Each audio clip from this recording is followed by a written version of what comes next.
আসসালামু আলাইকুম।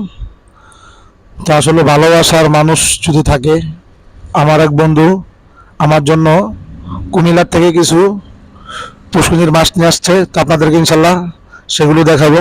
এই যে দেখতে পাচ্ছেন, ক্যামেরাটা দিকে দাও, কিছু মাছ নিয়ে আসছে আমার জন্য, দেখাচ্ছি আপনাদেরকে। তো বন্ধুটা আপনারা দেখতে পাচ্ছেন, এই যে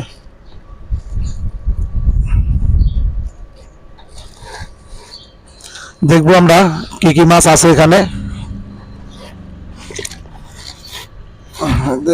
দাঁড়ান, দেখাচ্ছি। বলতে একটু সমস্যা হচ্ছে, অনেক অনেক সুন্দর করে কিন্তু এরা কিন্তু প্যাকেটিং করে নিয়ে আসছে। তো এখানে টাকি মাছ আছে, তারপর আপনার শিং মাছ আছে, দেখতে পাচ্ছেন। ক্যামেরাটা একটু নামাও, দেখুক সবাই। এই যে শিং মাছ, টাকি মাছ, তারপরে আছে হইলো আপনার 4-5 পদের মাছ এখানে, কই মাছও আছে কিছু। তো বন্ধুরা, আসল কথা হলো ভালোবাসাটা হচ্ছে মেইন। যদি কারোর জন্য ভালোবাসা থাকে, যত দূরে থাকুক, আসলে একটা জিনিস তার জন্য আনা সম্ভব। এটা একটা প্রমাণ আমার বন্ধু আমার জন্য নিয়ে আসছে, এই যে দেখতে পাচ্ছেন আপনারা। তো বন্ধুরা, ভালো থাকবেন, আমাদের ভিডিওগুলো দেখবেন। আসসালামু আলাইকুম রহমতুল্লাহ বরকাত।